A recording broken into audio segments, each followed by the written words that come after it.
नमस्कार, स्वागत आहे तुमचं आपल्या चॅनलमध्ये AI सुपर प्रॉम्प्टर. आपण पुन्हा एकदा घेऊन आलोय या रविवारी संडे स्पेशलमध्ये भारतात आणि जगात काय असं इंटरेस्टिंग घडलंय. चला तर पाहूया. व्हिडिओ पुढे कंटिन्यू करायच्या आधी या व्हिडिओला लाईक करा, चॅनलला सबस्क्राईब करा आणि हा व्हिडिओ तुम्ही इतरांशी शेअर पण करा. डिस्क्रिप्शनमध्ये डिस्क्लेमर दिलाय. बरं, आता आपण हे सगळं पुढं ऐकायच्या आधी तुमच्या आजूबाजूला चहाचा कप वगैरे काही असेल तर जरूर घेऊन बसा. चहा, कॉफी जे काय मिळेल, कारण 15 मिनटं आपल्याला 20 मिनटं अशी काय इंटरेस्टिंग अशी माहिती किंवा स्टोरी मिळणार आहे, तुम्ही विश्वासच करणार नाही. या आठवड्यामध्ये अशा काही गोष्टी घडल्यात आणि इतक्या पॉझिटिव्ह, विचार करण्याच्या पलीकडं बऱ्याच ठिकाणी इंटरनेटवरती बऱ्याच वेळा निगेटिव्ह गोष्टींचा प्रसार पटकन होतोय. पण मात्र ह्या आठवड्यामध्ये उलटं घडलं. या आठवड्यात पॉझिटिव्ह एवढ्या न्यूज आहेत, जणू काही पॉझिटिव्ह न्यूजची लाटच आली आहे. आपले पंतप्रधान PM मोदी कुठे गेलेत माहिती आहे? युरोपमध्ये, फ्रान्सला. युरोपमध्ये फ्रान्सचा त्यांचा दौरा आणि तिथं केलंय त्यांनी भारत इनोव्हेट्स. सगळी गोष्ट मी तुम्हाला डिटेलमध्ये सांगतो. इनोव्हेशन म्हणजे काय आहे? टेक्नॉलॉजी, स्मार्ट थिंकिंग याच गोष्टीचा प्रचार आणि प्रसार अशा सगळ्या दौऱ्यांमधनं होत असतोय. आणि फ्रेंच राष्ट्राध्यक्ष इमॅन्युअल मॅक्रॉन यांच्या निमंत्रणावरून त्यांनी नाईस या शहराला भेट दिली आहे. NICE, नाईस ते स्पेलिंग आहे. नाईस या शहराला त्यांनी भेट दिली आहे. हा दौरा फोटो किंवा मीटिंग यासाठी मर्यादित नव्हता किंवा मर्यादित नाही आहे. अजूनही ते तिथंच आहे. तिथं खरं तर आता होणार आहे भारत इनोव्हेट्स. काय असणार आहे बरं हे? इथं इमॅजिन करा, भारत आणि फ्रान्समधले बरेचसे स्टार्टअप, इन्व्हेस्टर्स, इनोव्हेटर, एक्सपर्ट्स हे एकत्र येणार आहेत. काय माहोल असेल अशा ठिकाणी? एका अंडर वन रूफ या सगळ्या गोष्टी. खरं तर म्हणायला पाहिजे तिथं जे स्टार्टअप्स आहेत ना, किंवा ते इन्व्हेस्टर्स किंवा इनोव्हेटर्स आहेत, यांची चांदीच आहे. कारण ज्या ज्या नवीन संकल्पना आहेत, ज्या नवीन गोष्टी आहेत, या एकाच ठिकाणी जे काय इन्फ्रास्ट्रक्चर लागतं आहे, ज्या काय महत्त्वाच्या गोष्टी डिस्कशन होणार आहे, एकाच ठिकाणी अंडर वन रूफ होणार आहे. आणि कदाचित बघूया आता इथून छान काय आपल्याला न्यूज मिळते का. Biotech, climate action, nuclear energy, artificial intelligence, कदाचित क्वांटम कम्प्युटिंगची सुद्धा न्यूज मिळेल. फ्युचर चेंजिंग सेक्टर्समध्ये भारताची महत्त्वाची अशी भूमिका राहणार आहे. असं मी का म्हणतोय?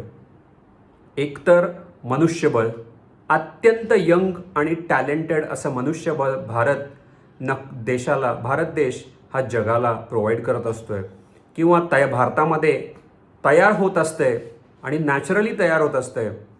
आणि हे जेव्हा मनुष्यबळ इकडून तिकडं, तिकडून इकडं असा प्रवास करतं, त्यावेळी साहजिक आहे इन्फॉर्मेशन आणि गोष्टींची आदानप्रदान होती आणि आणखीन काहीतरी नवीन चांगली गोष्ट अशी जन्माला येते.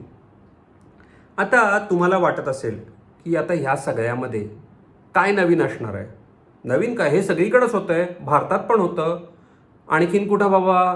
जिथं जिथं टेक्नॉलॉजिकल हब आहेत, जसं भारतात बेंगलोर आहे, तसं US मध्ये पण आहे, सॅन फ्रान्सिस्को आहे. अशा ठिकाणी होतात या गोष्टी. जर्मनीमध्ये बर्लिन आहे. अशा बऱ्याच ठिकाणी अशा गोष्टी होतात. मग नवीन काय आहे? यातनं मित्रांनो जॉब्स वाढणार आहेत, यातनं नवीन कंपन्या जन्माला येणार आहेत, नवीन कॉन्सेप्ट्स पुढे जाणार आहेत आणि एंटरप्रेन्युअर्स उभे राहणार आहेत, त्यांना संधी मिळणार आहे. कारण कसं आहे की आता स्टार्टअपची दुनिया आहे. स्टार्टअपच्या दुनियेमध्ये आयडिया जनरेशन हेच महत्त्वाचं असतं आहे. एखादी आयडिया जन्माला आली की पुढं कुठंतरी 50 आणि 70 वर्षांनी त्याचं मोठं वटवृक्षामध्ये रूपांतर होत असतं. अशी एखादी कंपनी किंवा अशी एखादी आयडिया नक्की जन्माला येईल तिथं, अशा ठिकाणी असं नक्की वाटतंय मला. बघूया सगळ्या गोष्टी कशा कशा उलगडत जात आहेत. जशा जशा या गोष्टी डिटेलमध्ये उलगडतील, आपल्याला तशा तशा गोष्टींची माहिती होत जाईल. पण एक आहे की भारत आता क्रिएटर बनतोय. क्रिएटर म्हणजे जो तयार करतो. नुसतं एखादी गोष्ट क्रिएटरपेक्षा वेगळी असती, जसं आता हा जो व्हिडिओ आहे तो क्रिएटर आहे, तसंच क्रिएट केलेला आहे, तसं क्रिएटर बनतोय, भारत वेगवेगळ्या कन्सेप्ट्सना जन्म देतोय, तसंच आता तिथंसुद्धा काही गोष्टी नवीन क्रिएट होतील. आता पाहू. खरं तर ही खूप मोठी गोष्ट आहे. नेमकी याच काळामध्ये आणखीन एक नवीन गोष्ट झाली. नवीन म्हणजे आता बरेच वर्ष चालू आहे. योगा तुम्हाला माहिती आहे, योगा डे पण ह्या काळामध्ये झाला. बऱ्याच जणांनी योगा केला. कोणाकोणाला योगा येत आहे, ज्यांना कोणाला योगा येतं आहे त्यांनी कॉमेंट बॉक्समध्ये आम्हाला येते म्हणून टाका. कुठलं एखादं आसन येत असेल तर त्या आसनाचं नाव टाका. नक्की त्याच्यावरती मला काही माहिती असेल तर मी त्याच्यावरती कॉमेंट करायचा प्रयत्न करेन, रिप्लाय देईन मी तुम्हाला. पण नक्की आठवणीनं कॉमेंट बॉक्समध्ये तुम्हाला जो काही योगा येतोय त्या योगाची माहिती द्या. रिप्लाय करा, लाईक करा, हा व्हिडिओ तुम्ही इतरांशी शेअर करा. एक मोठा असा माइलस्टोन या आठवड्यामध्ये भारतानं योगासाठी गाठला आहे. एक म्हणजे योगा फॉर हेल्थी एजिंग. म्हणजे काय? योगा फॉर हेल्थी एजिंग या थीमवरती भन्नाट गिनीज वर्ल्ड रेकॉर्ड बनला गेला. 4 लाखापेक्षा जास्त लोकांनी योगाचा लाईव्ह प्रोटोकॉल फॉलो केला. लाईव्ह प्रोटोकॉल, एक योगा करताना काही गोष्टी, सेट ऑफ रूल्स या फॉलो करायला लागतात. तसंच लाईव्ह जेव्हा ह्या गोष्टी 4 लाख लोक करतायत त्यावेळी पण एखादा प्रोटोकॉल असेल. प्रोटोकॉल होता तसाच तो फॉलो केला गेला. 4 लाख लोकांनी ऑनलाईन हा प्रोटोकॉल फॉलो केला. इमॅजिन करा, हिमालयातले सैनिक, शहरातले लोक, security forces, young generation, senior citizens या सगळ्यांनी सुद्धा एकाच वेळी योगा केला. सगळेजण एक कॉमन थ्रेडनी बांधले गेलेले योगा, YOGA, योगा या कॉमन थ्रेडनी सगळेजण बांधले गेलेले. 21 जूनचा ॲक्च्युली आज आहे 14 तारीख आणि 21 जून पुढं आहे. योगा डे नंतर येणार आहे. गडबड झाली आपली. पण हा जो काय लाईव्ह प्रोटोकॉल फॉलो केला आहे तर international yoga day for health एजिंगवरती जो काय रेकॉर्ड बनला आहे. आता बघूया 21 तारखेला नक्की याच्यापेक्षा मोठं काहीतरी सेलिब्रेशन होईल, मोठ्या प्रमाणावरती योगा होईल. आणि हा कसा उलगडतोय, हा तर 4पेक्षा जास्त होतात काय, नक्की बघायला मजा येईल. 177 देश यावेळी पार्टिसिपेट करतील. एकेकाळी ही जी भारतातली पारंपरिक गोष्ट आहे ती ग्लोबल आता झाली आहे, ती लाईफस्टाईलचा भाग बनली आहे. अगदी डोक्यावरच्या कॅप्सपासून पायातल्या शूजपर्यंत अशा बऱ्याच गोष्टी योगाशी आधारित निगडीत तयार झाल्या आहेत. मोठी योगा इकॉनॉमी तयार झाली आहे. कित्येक कंपन्यांनी वेगवेगळे प्रॉडक्ट्स बनवलेत योगासाठी फिजिबल असणारे. Yoga mats, yoga lights, yoga rooms, केवढी मोठी इकॉनॉमी ही योगाच्या नावाखाली तयार झाली आहे. यातनं बऱ्याच गोष्टी आहेत. खरं सांगितलं तर स्ट्रेस रिलीव्ह होतोय, टेन्शन कमी होतं आणि फास्ट लाईफमध्ये हे गरजेचं आहे. रोज सकाळी योगा करणं किंवा एखादी स्ट्रेसफुल सिच्युएशन असेल तर त्या क्षणाला जणू काय आपण त्या क्षणाला काही वेळा रिलीव्ह आपल्याला हवा आहे तर त्यावेळीसुद्धा पटकन एखादा योगासनाचा प्रकार करणं गरजेचं आहे. कामामध्ये काही वेळा स्ट्रेसफुल सिच्युएशन येतात. त्यावेळी फॉर एक्झाम्पल तुम्ही जर कपालभाती केली तर लगेच प्रेशर किंवा टेन्शन हे कमी होत आहे. याच पद्धतीनं आणखीन काही योगाचे प्रकार असतील, तुम्हाला काही माहीत असतील तर नक्की कॉमेंट बॉक्समध्ये टाका. 10 मिनिटाचा कधीकधी योगाचा सेशन मूड आणि लाईफ चेंज करून जाऊ शकतोय. छोटासा प्रश्न, जे लोक नवीन आहेत, ज्या लोकांनी आजपर्यंत योगा केला नाही आहे, कुणाला योगा लाईव्ह करायचा आहे काय? आपण योगाच्या लाईव्ह सेशनची सुरुवात करणार आहे. लवकरच आपण रोज सकाळी 6 ते 7 योगाचे लाईव्ह सेशन घेणार आहे. लिंक मी या व्हिडिओच्या खाली देईन. पुढं जाऊन जसे जसे लोक जोडले जातील आपल्याबरोबर तसे हे वेगवेगळ्या पद्धतीनं ह्या ॲक्टिव्हिटी आपण एक्सप्लोअर करूया. बाय दॅट टाईम ज्यांना कुणाला योगा येत नाही त्यांनी नाही असं कॉमेंट बॉक्समध्ये लिहा, आम्हाला शिकायचं आहे. आणि ज्यांना कोणाला योगा येतं आहे तेव्हा आम्ही इंटरेस्टेड आहोत तुमच्याबरोबर जोडले जायला, असं कॉमेंट बॉक्समध्ये टाका. आपोआप आपल्याला इंटरेस्टिंगली वेगवेगळ्या गोष्टी एक्सप्लोअर करता येतील. याचबरोबर एक खुश खबर, 2 गोष्टी झाल्या अतिशय इंटरेस्टिंग, योगा आणि आपल्या PM मोदीजींचा दौरा. तसंच एक अत्यंत खुश खबर ते म्हणजे क्रिकेट शिवाय आपला आठवडा पूर्णच होत नाही. प्रत्येक आठवड्यामध्ये क्रिकेटमध्ये काही ना काहीतरी इंटरेस्टिंग गोष्ट होतच असते. तसंच झालं आहे.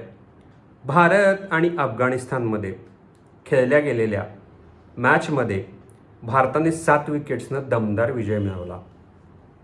याच्यामध्ये खास चर्चेत राहिला तो म्हणजे शुभमन गिल. कॉन्फिडंट बॅटिंग, काम अप्रोच आणि आणखीन एक इंटरेस्टिंग गोष्ट म्हणजे टीम इंडियामध्ये आता यंग टॅलेंट मोठ्या प्रमाणावर आलं आहे. दरवेळी दर टुर्नामेंटला तुम्ही पाहिला तर एक नवीन अननोन असा चेहरा येत असतो, संधी दिली जाते आणि तो सुपर परफॉर्म करतो. जसं मागच्या 2 आठवड्यामध्ये तुम्ही पाहिलं, या टुर्नामेंटच्या आधी वैभव सूर्यवंशी हे नाव खूप गाजलं. तसंच आत्ता शुभमन गिल यांनी सुद्धा या टुर्नामेंटमध्ये मॅचमध्ये अत्यंत कॉन्फिडेंट अशी बॅटिंग केली आहे. इंडियन क्रिकेट फ्युचरसाठी तयार होतं आहे. एक जमाना असा होता, तुम्ही 15 वर्ष मागं गेला तर आता कोण या प्लेयरची जागा कोण घेणार असे प्रश्न यायचे. बऱ्याच वेळा चॅलेंजेस एवढी होती. पण आता जसं जसं IPL सुरू झालं तसं IPLच्या बरोबर त्या टीम इंडियामधलं टॅलेंटची एक पाईपलाईन तयार झाली आणि प्रत्येक वेळी एक नवीन प्लेयर अशा पद्धतीनं उत्कृष्ट तयार होतो आहे आणि परफॉर्म करतो आहे की आता अक्षरशः गल्लीबोळामध्ये भारतामध्ये पूर्वी बऱ्याच वेळा भारतात या अशा इंटरनॅशनल लेवलच्या टुर्नामेंट्स किंवा नॅशनल लेवलच्या मॅचेस खेळण्यासाठी मोठ्या शहरांमध्ये अकॅडमींमध्ये जायला लागायचं. पण आता या IPLमुळं अकॅडमी 2 टियर 3 टियर अशा शहरांपर्यंत पोचलेत.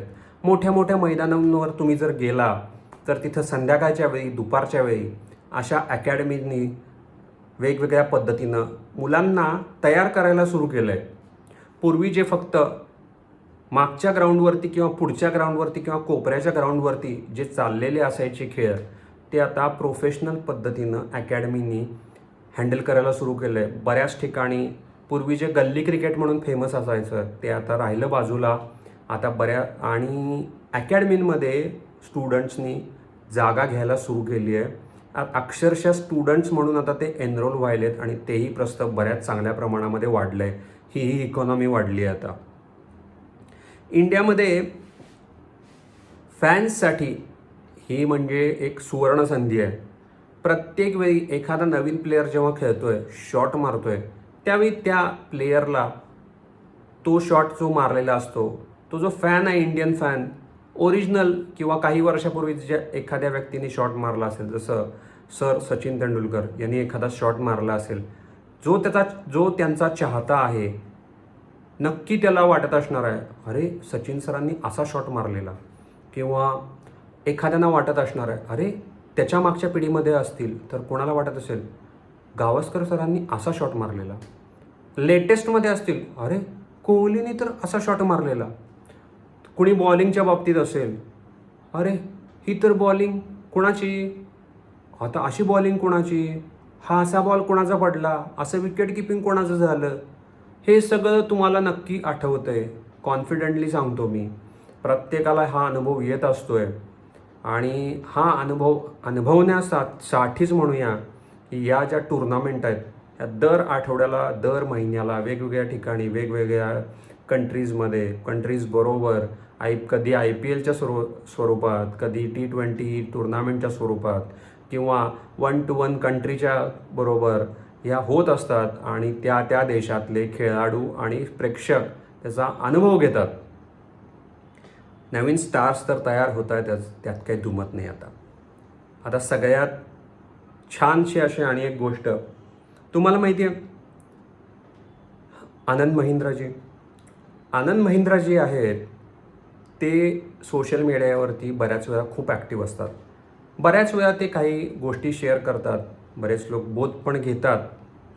त्यांनी एक हिडन जेम असं शेअर केलं होन्नावर. काय आहे हे? अत्यंत असं सुंदर असं ठिकाण आहे. हे माहीत नसणार आहे बऱ्याच जणांना. HONNAVAR. सोशल मीडियावरती त्यांनी जेव्हा पोस्ट केली, लोकांनी उड्या मारल्या. त्यांच्या प्रत्येक पोस्टला जर तुम्ही बघितलं तर लाखोच्या वरती लाईक्स असतात. बऱ्याच वेळा ते चांगल्या असलेल्या कॉमेंट्सना रिप्लायसुद्धा देतात. एवढा मोठा बिझनेसमन, एवढे मोठे बिझनेसमन म्हणूया, एवढे मोठे जे बिझनेसमन आहेत ते एवढ्या ॲक्टिवली या ह्याच्यामध्ये सुद्धा वेळ काढतात, सोशल मीडियामध्ये कनेक्टेड असतात आणि त्यांचा जो चाहता वर्ग आहे, प्रेक्षक वर्ग आहे, यांना ते रिस्पॉन्ड करतात ॲक्टिवली. खरंच आश्चर्याची अशी गोष्ट आहे. हे जे होन्नावर आहे हे हिडन जेम आहे. बऱ्याच लोकांनी महिंद्रा रिझॉर्ट्स ऐकलं असेल. हे महिंद्रा रिझॉर्ट्स हे बऱ्याच वेळा हे महिंद्रा ग्रुपचे असतात. आता हे मला का आठवलं, तुम्हाला असं का वाटलं असेल, तर आता पावसाळा सुरू झाला. पावसाळ्यामध्ये बरेच लोक आनंद घेण्यासाठी बऱ्याच पाऊस जिथं खूप पडतो अशा ठिकाणी जातात. जसं नॉर्थ ईस्टमध्ये जातात, काही लोक महाबळेश्वरला जातात, तिथं आस्वाद घेतात. काही जण लोणावळा, खंडाळा या ठिकाणी जातात. काही जण पन्हाळ्याला जातात, तर काही जण आंबा घाटामध्ये हा आस्वाद घेत असतात. तर बरेच जेव्हा लोक अशा ठिकाणी जातात तर या ठिकाणांवरती बरेचसे हॉटेल्स असतात. असेच चोजन काही हॉटेल स्पॉट हे महिंद्रा रिझॉर्ट्सनी डेव्हलप केलेत. कधीतरी या ठिकाणी व्हिजिट करा. जमलं तर तुम्हाला लिंक देईन. काही गोष्टी मी माझ्या मित्रांकडून ऐकलेल्या आहेत, त्यांनी व्हिजिट्स केलेल्या आहेत, तिथं आनंद घेतला आहे त्यांच्या सेवेंचा. तर कदाचित यातूनच मला हा जेव्हा कॉन्टेक्स्ट आला की असं शेअर केलं आहे, मला वाटलं, सुचलं की बाबा थोडीशी आपण माहिती द्यावी. पण आता ॲक्च्युली हे ठिकाण कसं आहे बघूया. हे हिडन जेम काय, शांत समुद्रकिनारे आहेत, निसर्गात तर तुम्हाला मिळणारच आहे, शांत वातावरण, शहरापासून गर्दीपासून दूर. सोशल मीडियावरची आता ही पोस्ट नक्की एवढी व्हायरल मागं व्हायच्या कारणच हे असणार आहे की लोक सुट्ट्या संपत आल्यात म्हणूया किंवा संपल्यात, शाळा सुरू झाल्यात, थोडंसं अजून हालचाल कमी आहे, पाऊस पडायला सुरू झालेला आहे, तेवढ्यात अनुभव घेऊन कोणी आलं तर शॉर्ट ट्रिप आणि एन्जॉयमेंट त्यांना नक्की होईल. जेव्हा ही सोशल मीडियाची मी पोस्ट पाहिली तेव्हा खाली बऱ्याच लोकांनी लिहिलेलं, हे ठिकाण तर आपण कधीच ऐकलं नाही, अगदी नवीन ठिकाण आहे. पण कसं आहे की भारतामध्ये अशा बऱ्याच ब्युटिफुल प्लेसेस आहेत की ज्या अजून हिडन आहेत. म्हणूनच ह्याला हिडन जेम आहे म्हणलं आहे. हिडन आहेत, ज्या एक्सप्लोर व्हायच्या राहिल्या आहेत, ज्या डेव्हलप व्हायच्या राहिल्या आहेत. आणि दरवर्षी या नवीन प्लेसेस या डेव्हलप होत असतात. काही वेळा ऑफबीट ट्रॅव्हलर्स आहेत ते फाइंड आउट करून काढतात, ते फाइंड आउट करतात.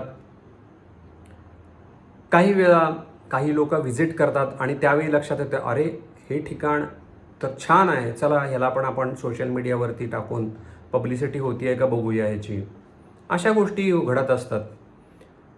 त्याचबरोबर तुम्हाला आणखीन एक गोष्ट म्हणजे मी आता विसरलो, खरं तर तुम्हाला घेऊन यायला पाहिजे होतं सांगण्यासाठी.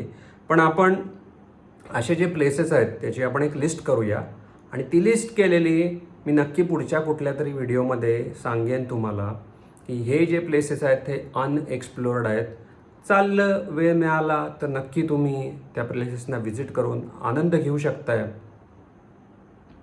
एक्सप्लोर कराच तुम्ही. बरं, आठवलं जस्ट आत्ता असंच एक प्लेस रिसेंटली, तुम्हाला माहिती आहे अंदमान निकोबारची बेटंसुद्धा जेव्हा आपले PM मोदीजी व्हिजिट त्यांनी केली तिकडं, त्यावेळीसुद्धा सगळ्यांना अचानक लक्षात आलं, अरे ब्युटिफुल किनारे आपल्या इथं, समुद्रकिनारे इथं पण आहेत, शांत पांढरी वाळू इथं पण आहे, ते पण लक्षात आलं त्यांना.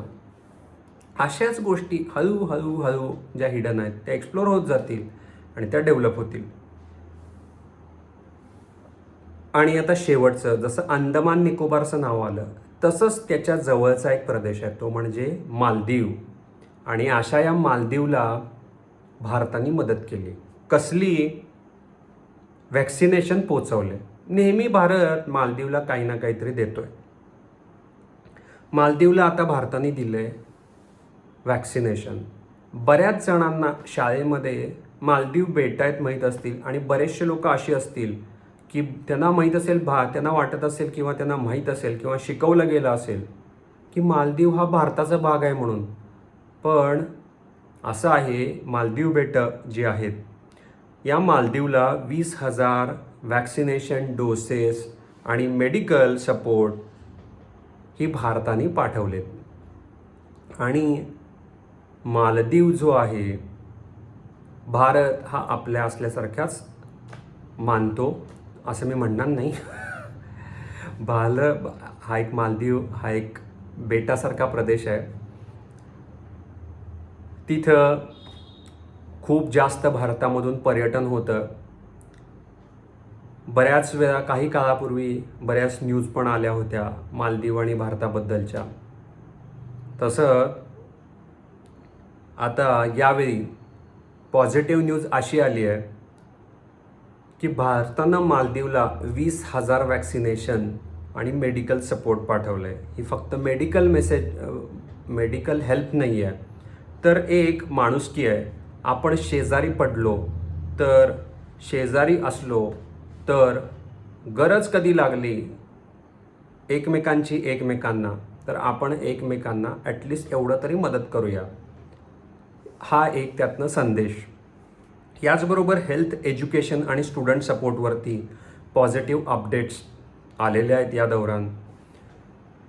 आणखीन एक महत्त्वाचं बोलायचं म्हणजे नीटच्या स्टुडंट्ससाठी पायाभूत सुविधांवरती, मूलभूत सुविधा ज्या आहेत त्याच्यावरती वाढवण्यावर भर देण्यात आला आहे.